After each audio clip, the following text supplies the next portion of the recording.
Hi everybody, I have been putting off making this video for quite some time, but fate, it would seem, has forced my hand because with the events going on this month, I am now having to sit down and make what content I can from the safety and comfort of my own home. Regardless of the situation of wherever it is you may be, I hope that you, your friends and family are doing well and are all safe. So, today's topic, McLaren. This was originally going to be a single part video, but is now a two-parter. It was going to be the part 3, the epic conclusion in the trilogy, it now seems, of my McLaren videos. If you don't know what I'm talking about, I advise you stop this right now and go back and watch part 1 and 2 on my series on the truth about buying a McLaren. My friend and his father's attempt to extract a working car from Woking. It's a bizarre and curious tale that you can listen to or watch however you so please, but if you want to understand where I'm coming from in this video, you really do need to watch those. It is because of those videos and what they sort of did that I've put off making this one for so long. First off, I wanted part 3 to be as positive as it possibly could, and to give you an honest and fair outcome, we had to let things finish. Unfortunately, because of what's gone on, there isn't actually a final resolution yet for James and John's cars. There is positive news with regards to that, but I only want to make that video when the dust has finally settled, which it hasn't yet. However, there is another part to the story that I wanted to tell, and it's so distinct from the ownership side of things and has become its own thing that I wanted to give it its own video. So this isn't really much a sort of critique of that particular scenario. This is more a look at McLaren as a whole and also a little bit of market analysis. Now, for this video, I've actually written myself a script, which is really unusual. Very few of my videos are actually scripted. I don't do that, but I wanted to get this right. So if my attention seems to be diverting over there, there's not somebody more important than you guys over there. Nobody's more important than that. But I just want to make sure that I can get everything done, said, and right, and in the right order too, because order is important. So, headline of this video. I believe in the next 3 to 5 years, McLaren are either going to go bankrupt or see some sort of major, serious restructuring. This wouldn't particularly be unusual for a British car company, and the first time that I recorded this is actually attempt number 4, the first one being months ago, I said 5 to 10 years, but I think with things that are going on, that timeline should be shortened a little bit. Now, in the 10 years that they've been around, McLaren Automotive, which is the company we need to talk about, McLaren Group is a set of different companies, but McLaren Automotive is the one that we're talking about, and they are, for all intents and purposes, a 10-year-old company. Actually a little bit older, but that is they. Now, McLaren had the perfect opportunity. They had the world handed to them on a plate. They were going to take on Ferrari, a Lamborghini, and they were going to win. And it was so easy. Well, why is that? Because they had all the expertise and engineering know-how from Lotus, having pinched a bunch of their engineers. So they knew how to build the best cars in the world. They had the sort of money that Lotus, until recently, could only ever dream of. But more importantly, they were completely free of the image issues that Lotus have been straddled with for the past, well, forever. And more than that, they're actually a super desirable brand because of the Formula 1 connection, the Lewis Hamilton thing, all of that jazz. So it shouldn't have been possible for them to get it wrong, and yet somehow in 10 years they have gone from being the poster child of the supercar world to what is, in many corners of the industry, a laughing stock. How did they manage that? I mean, it's British grit and determination at its finest, I can tell you. So, this is what we're talking about today. And one of the reasons I put off making this video for so long is I didn't want it to come across as just a rant and a rave. And I appreciate that's kind of what it is. When I initially recorded this video, a lot of it would have seemed like pure speculation on my part. But with the massive financial shift that we've seen happen in the past month, a lot of what I had to say, I think, is now not so much sort of just fanciful thinking, it's almost inevitable in some ways. And I would like to point everybody to a video that I made actually close to a year ago about Aston Martin. In that video, I discussed the possibility of them being in serious trouble, and I was told almost universally how wrong I was, how I should have done my research. If I had, I'd have seen the fact that they just posted their best performing year ever, and then 9 months later, they're asking for $500 million just to keep the lights on and to get their new car out the factory gates. Aston Martin is a separate and very interesting topic, but McLaren are not Aston Martin. The point I'm making there is that things can change, and companies have many different ways of making things seem much better than they actually are.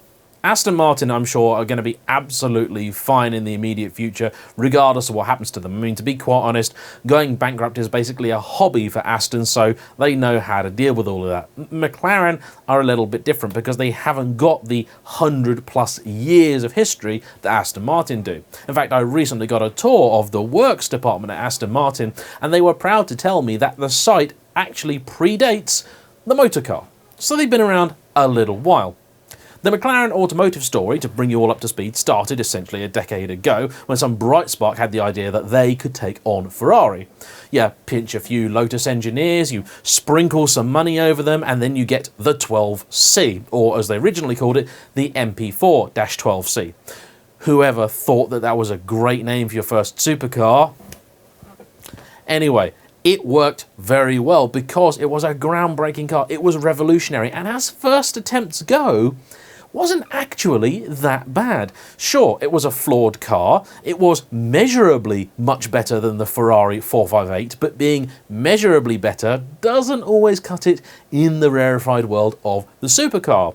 They had a lot of teething problems, things like gearboxes failing, the infotainment system being criminally bad, build quality issues, and the car wasn't the most exciting to drive. But McLaren learned from their lessons, and they learned very quickly, it would seem. They followed this up with this stunning P1, one of the hypercar trio of about 7 years ago of 918, P1 and LaFerrari. It was an amazing car and really cemented McLaren's reputation as being a pretty serious brand.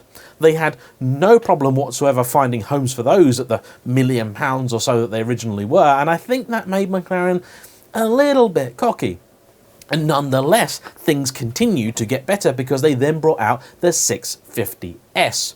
They tried to pretend that this wasn't a replacement for the 12C, and we may have forgotten, but there was actually a period where 12C and 650S were both sold at the same time. But it was very, very clear to everybody the 650S was 12C Mark II. It was a little bit more money, but in every way it was better. It was more exciting to drive. It sounded better. Things in it worked a little bit more. It was better screwed together. To date, that's probably one of the best cars that McLaren have actually ever made. For a knockout punch, they then brought out the 675 LT, something that is still held in incredibly high regard, and a car that the 765 is going to have to try very, very hard to come anywhere close to. The 675 was the car that gave you not just P1 performance, but also excitement, proper raw driving involvement. Now, I've not unfortunately had the opportunity to sample a 675, but I have yet to meet the person that got out of one thinking it was anything other than manna from heaven. Now, things weren't exactly perfect back then. It wasn't all sunshine and roses. There weren't enough dealers in the UK or indeed the rest of the world. There were problems with the cars, and because you have cars being sold with issues and not a lot of dealers to fix them, cars were often being out of owners' hands for quite a long time, things were taking a bit too long, and there were a few unhappy people, but generally things were moving in the right direction. And then McLaren tried to run before it could walk. They released the Sport Series. On the face of it, something that was inevitable. Take that successful formula that you have, strip a few things out of it, notably the fancy chassis control, the active aerodynamics, and then sell it at a lower price. Hey presto, there is your volume model, the 570 and the rather unusual and often forgotten 540C. There were even some different versions for different markets, but I don't really know that much about those. You see, the problem with making a more volume car is that if you do get things wrong with it, the number of problems are now going to be magnified. When these cars came out, there wasn't an appreciable increase in the number of dealers over when McLaren started, meaning that if there were problems with the cars, and there were, you were going to get a traffic jam at the dealers very quickly indeed. But this was still a honeymoon period for McLaren. You had 911 Turbo and Aston Martin owners flocking to the brand, people that had been making do with an Audi R8, now owning a fully exotic, exciting and interesting car. In many ways, McLaren had with these products the success that Honda should have had with the NSX, had only it been an entirely different car. It got almost universal praise from all corners of the motoring press. It was actually in many ways a better car than the Super Series, being more accessible, more fun to drive, just more of everything that a lot of us say that we want, and of course cheaper too, which can only be a good thing, right? It is hard to say exactly when things actually went wrong for McLaren.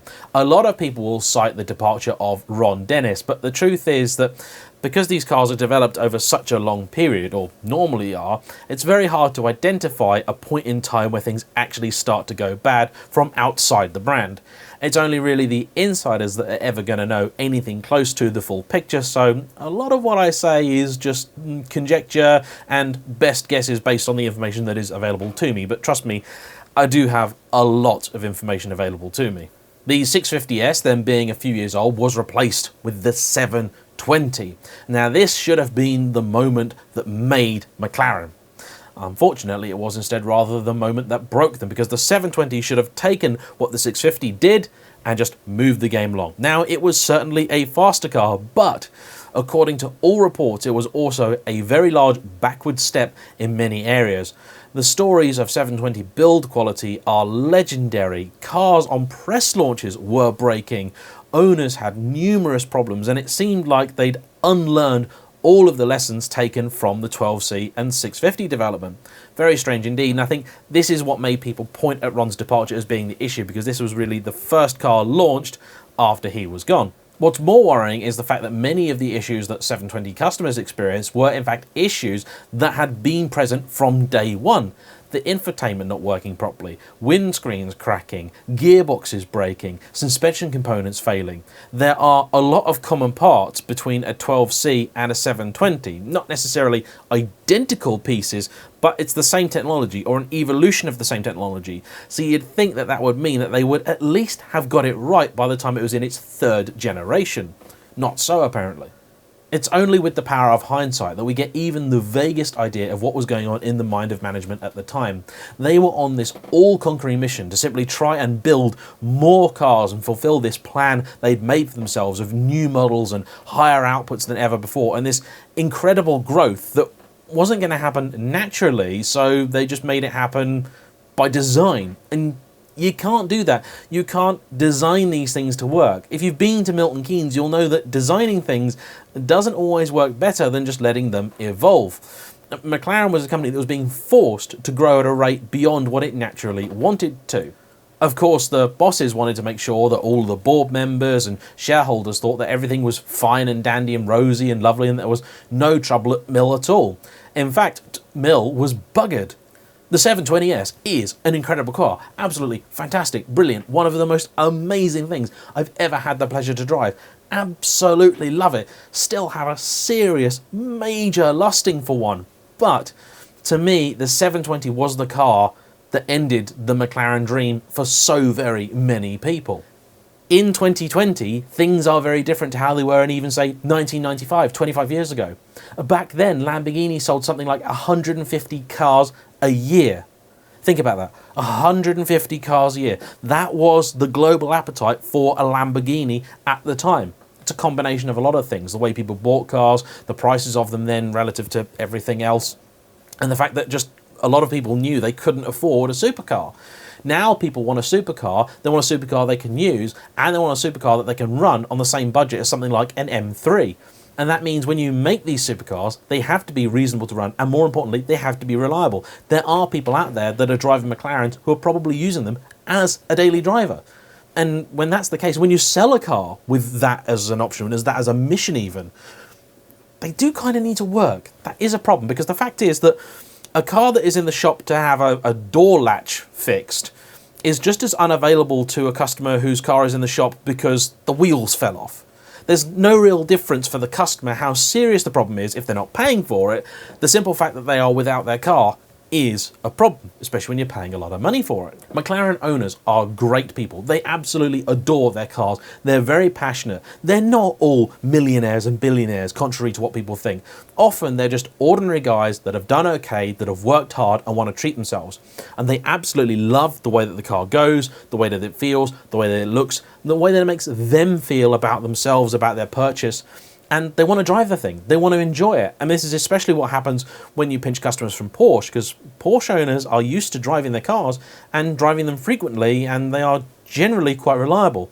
And that means if you want to take those customers, you have to realize the expectations that they are going to come to you with. Even Ferrari go to the extent of giving 7 years free servicing with their cars. I mean, why would Ferrari do that? Because they understand the importance of making their cars more accessible, easier to run, cheaper to maintain, because making a used old car more expensive makes new ones cheaper.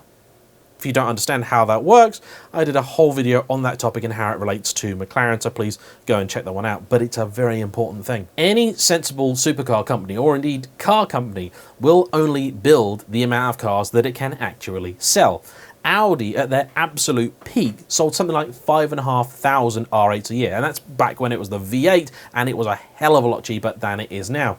Ferrari sells something like 10,000 cars a year, and you have to remember their range is pretty diverse. You've got V8s, you've got V12, you've got front engine, you've got mid-engine, you've got convertibles, you've got specials, you've got two-seaters, 2+2s, four-seaters, you got a bit of everything. Essentially, all of the McLaren range is two-seater, mid-engined, twin-turbo V8 supercars. That's it. There's a couple of minor deviations from that format, but that is essentially it. If you have one McLaren, there is no particular need or justification to get another. There might be a desire, but there isn't a need. Whereas you could technically own 3 Ferraris, and now you could even own a couple of Aston Martins or even Lamborghinis, and they would fill very different roles, but not really the case for McLaren. The used prices for McLarens are absolutely horrific.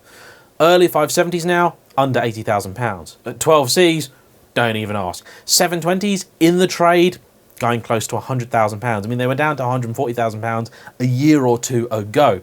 They lost shed loads of money very, very fast. I suspect you could these days pick up at retail a 720 for £120,000 to £130,000. Now, it's a deal probably no one will want to talk about, but if you find a high mile car out there, it's been sat around for a little while, private seller, I think that's easily done. I think that's easily done. In fact, I'm pretty sure someone's probably done that already back when things weren't as bad as they are now. That's a car that in 3 years has lost more than half of its value. £50,000 a year in some cases, a car with options easily done. What is McLaren's solution to this problem? Well, they're making more cars. People aren't ordering them, they're just making more. And this creates a cycle. You see, the reason McLaren do this is because when they send a car to a dealer, which the dealer may not have even requested, they invoice the dealer. And the dealer has something like 48 hours to 5 days, depending on the model, to pay. And I really mean that. If a dealer gets sent a Senna, they have to pay the invoice within 5 days.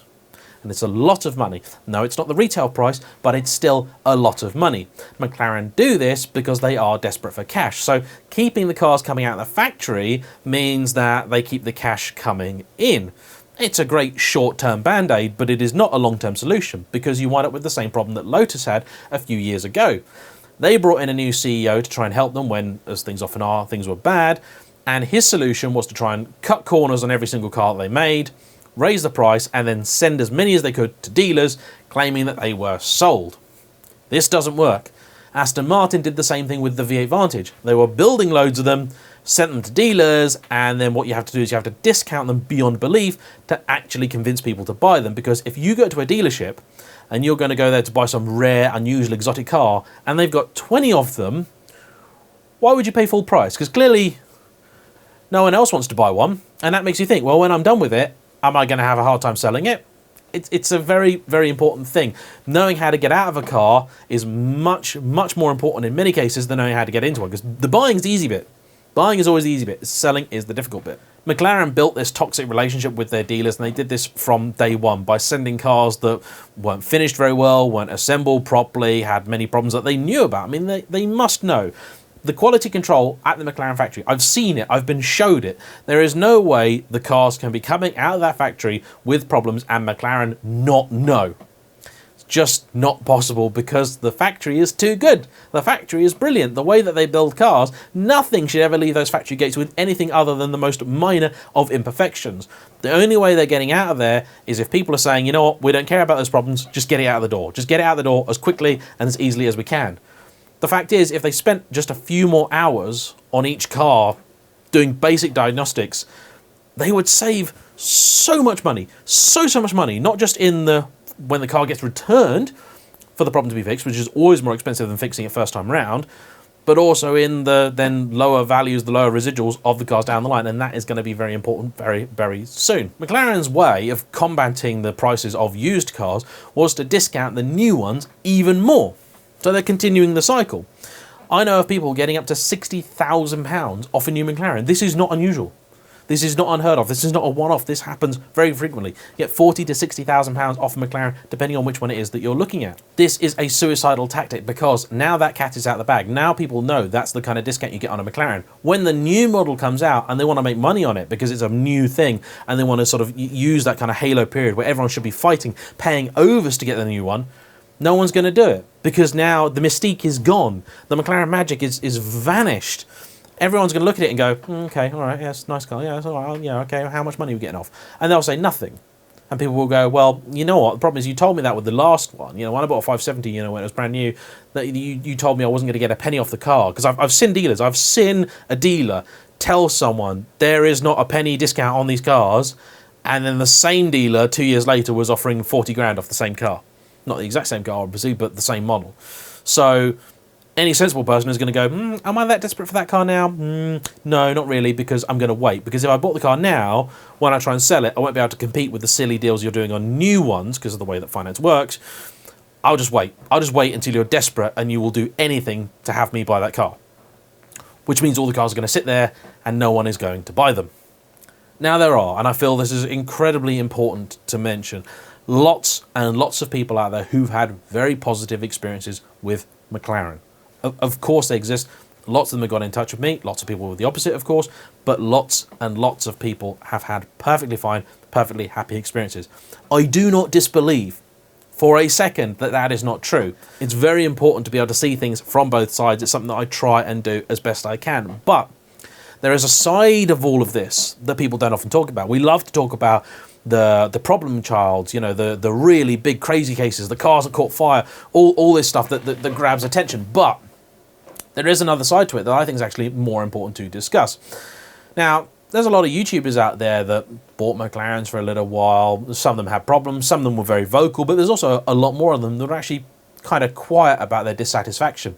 They just very quickly and quietly sold their cars, and they sold them because they either couldn't afford or didn't want to pay for the depreciation. Now, I know, cry me a river, oh no, poor Jimmy YouTuber can't afford his supercar, boo-hoo, how sad. Yeah, fine. But ignore little Jimmy YouTuber for a second. I want you to think about Dave. Now, Dave is a hard-working guy. Let's just say Dave is a dentist. For some reason, I have lots of people get in touch with me with nice cars who are dentists. That's where all the money goes. It's cars. So Dave's a good, hard-working guy, and Dave likes 911s. He has a good relationship with his local 911 dealer.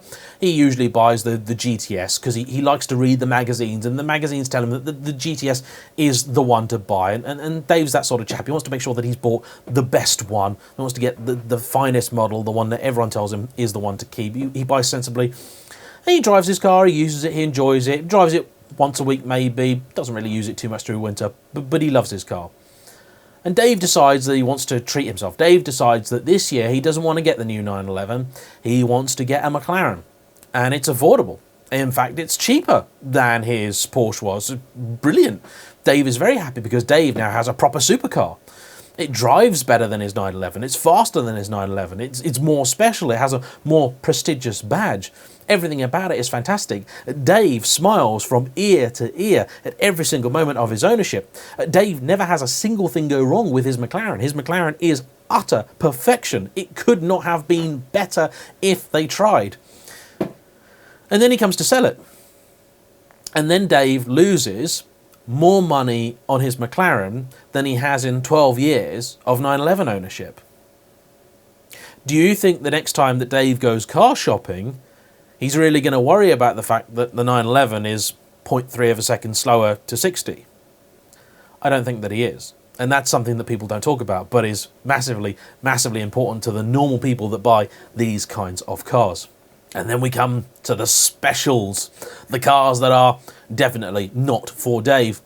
There is an appetite at the moment for building crazy, insanely expensive cars with no roof at all on them and then charging stupid amounts of money for them. McLaren are absolutely not alone in doing this, and they join a number of different manufacturers doing such a special.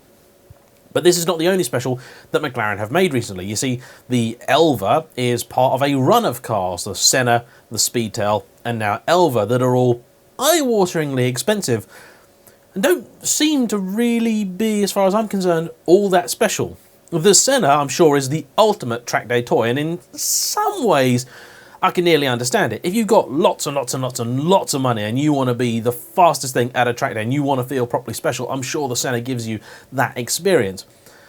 As far as I see it, the 720 is the more sensible car to buy because the 720's looks have grown on me, but the 720 is still a bit of a controversial car in terms of aesthetics, and the Senna is a 720 with an extremely ugly dress on. It's not a looker. Even Senna owners generally admit that it's not a looker, and even people that do kind of like the Senna will often admit that the 720 in most mortal hands is probably just as quick.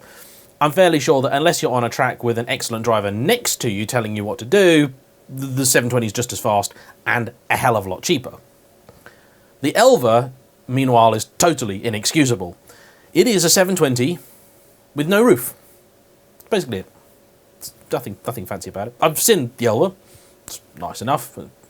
Nothing to write home about. If it was 400, 500,000 pounds, something like that, I could understand that. I could get on board with that. You know, I'm not unreasonable. There's costs involved with doing these things, and when you have a low production run, you know, you don't get your economies of scale. You don't get your return on your investment like you do with a car that you make in the thousands when you only make it in the hundreds. That's fine. £1.4 million though. When I saw that price, it made me want to take up tea drinking just so I could spit some out in disgust. If you spend £1.4 million on an Elva, I don't want to get demonetized, but look, if you buy one of those, your McLaren dealer is laughing all the way to the bank. It is unreal. And it's actually an Elva-related post that made me record this, so you can date this, because today Mike Flewitt came out and said that the people that have ordered an Elva, they want it to be more exclusive. They only want 250 of them rather than 400. Oh, really, Mike?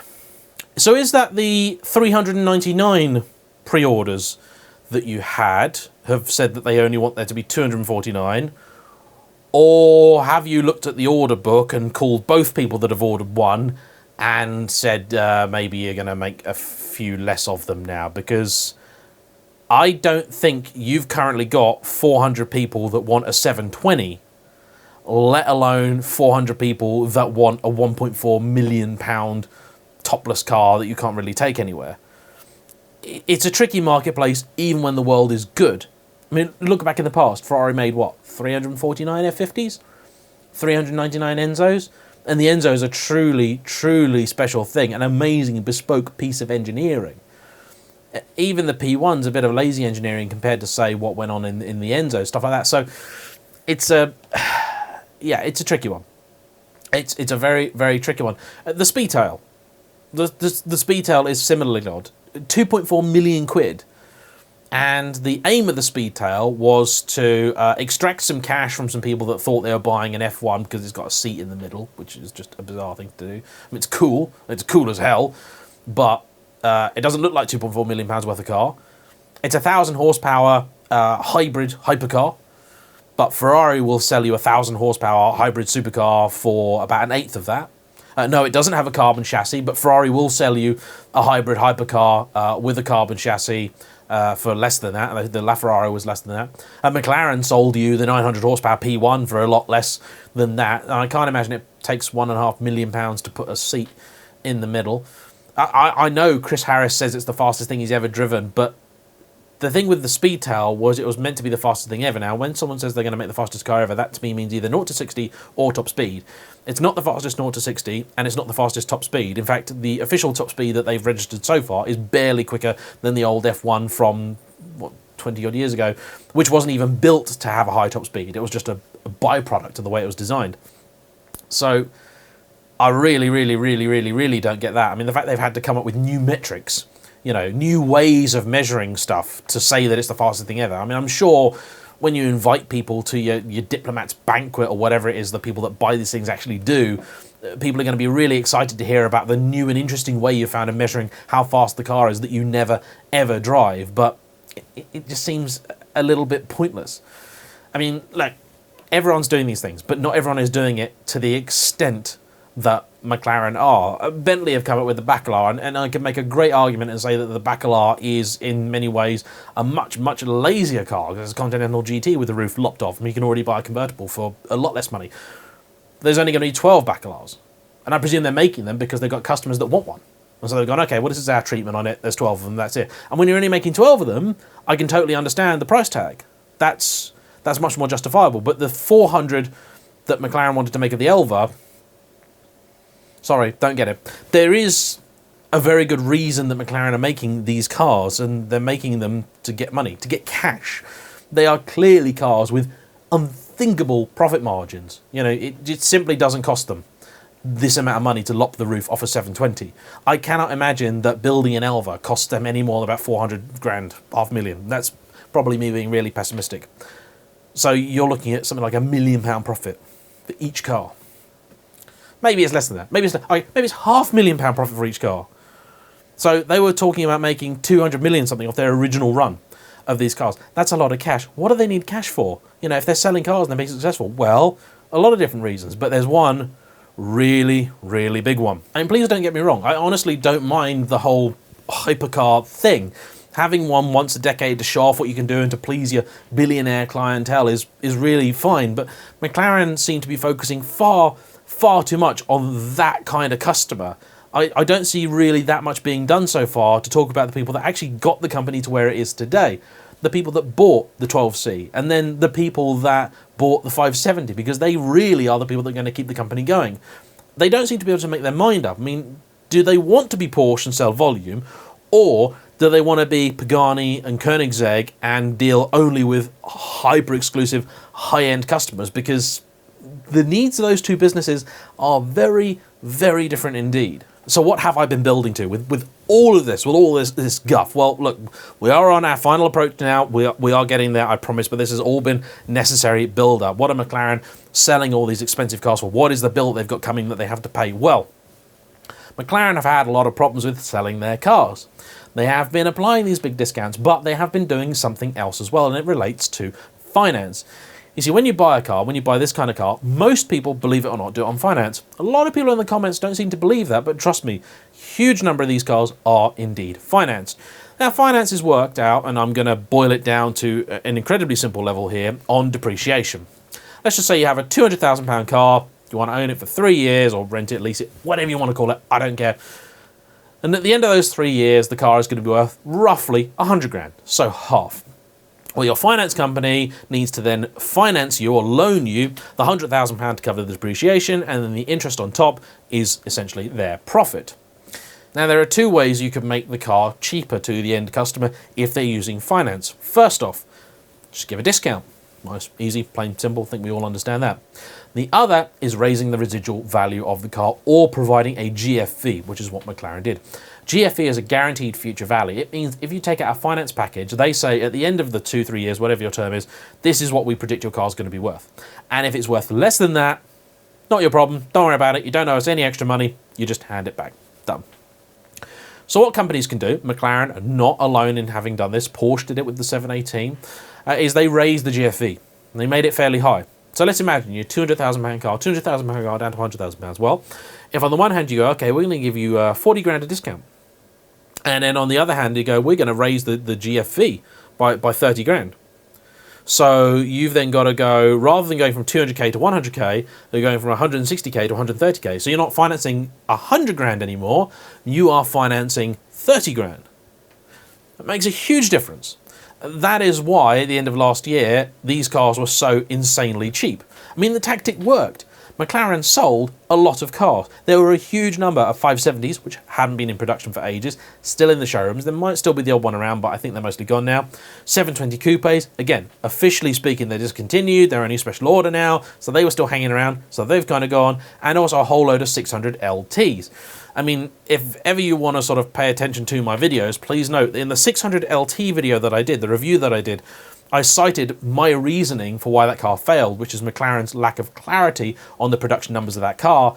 And then Mike Flewitt, the CEO, went and said exactly the same thing at the 765 LT launch. So I do occasionally get some things right. Now, this is all well and dandy. McLaren sold cars. Great, fantastic, brilliant. No, no. This creates a short-term solution and a long-term problem, because in the next 2 to 3 years, all of those cars are then going to start coming back, and here's where the problem starts. If McLaren have said that they think at the end of the term the car's going to be worth, let's just say, £130,000, but it's actually worth about £90,000 or maybe less, well, you've got a £40,000 problem there. Now, of course, the finance company are not going to just take this. They're not going to go, yeah, it's fine, don't worry about it, we'll forgive you, we'll let it slide, buy us a beer. Now, they're going to want that money, because they're going to go, we financed this car on the basis that you told us, and apparently it is McLaren that set the GFE, not the finance company. I didn't believe that, but apparently that is the case. As you promised us this is what your car was going to be worth. And it's not. So you owe us 40 grand. You then take that number and times that by however many cars that McLaren sold with massively optimistic GFEs. This is the reason that a lot of people I know went to go and compare, say, a McLaren with a Ferrari or even an R8, a Lamborghini, stuff like that, and the McLaren came back impossibly cheap. Well, it was impossibly cheap because it was impossible. McLaren were fudging the numbers. They were making it look better than it was. A lot of other companies, including Ferrari, Audi, all these guys, they will actually deliberately make the finance probably more expensive than it needs to be to protect the customer, so that at the end of their term, they have some equity in the vehicle. They have something of value to trade, because it's not a very nice situation where people get sort of halfway through owning a car and they suddenly find out that if they want to sell their car, they have to find 10 grand, which is the case for a lot of people. I talked about this in a few videos before, 911 GT3, etc., etc., etc. So in the next few years, McLaren are about to have this tidal wave of cars coming back, which are going to flood the market, push prices down even further. They're going to be lumbered with a huge bill from the finance company, and then the finance companies are probably going to turn to each other and go, not sure we really like financing these McLarens. As it is, there's an awful lot of companies that I know that deal with used cars in this end of the market, supercar, performance car, that will just not take McLarens in. It's just not worth the hassle and the aggro. That's not a good place to be. You've already got a situation 10 years down the line where people just don't want to take your product in. Don't want to deal with it. No, not interested. Won't have it. That's not right. That is not right. That is not good. McLaren need to fix it. And of course, they had this problem coming before the world went to hell in a handcart. And I suspect there's a lot of people out there that have bought these McLarens recently that are now trying to get out of them, only to find that they are worth absolutely nothing. That's not good. I hope that McLaren can survive. I don't think I can lay the blame directly at the feet of Ron Dennis when he left or anything like that, because I just don't know enough about that particular situation. But I don't believe that the current management in place are the right people to fix this problem, because they have also created it. They have done nothing at all to solve anything. I've heard nothing from anybody that's told me anything other than McLaren are just doing the same as they've always done. They're going to stick their head in the sand, pretend it's not an issue, and yeah, look how well that worked for Lotus. Shame, really, because I absolutely love McLaren. I want them to stay around. The cars, when they work, are superb. They just need to sort of get some better business heads in there and start understanding that selling broken cars is not very fashionable anymore. Hey-ho, there's another little video about McLaren. I hope it's killed some time for you. It kept you entertained during isolation or whatever. That's my thoughts on things. I'd love to hear yours. I'm sure we're going to get plenty of conflicting comments down below. I look forward to reading them all. Thanks for listening. Thanks for watching. Bye-bye.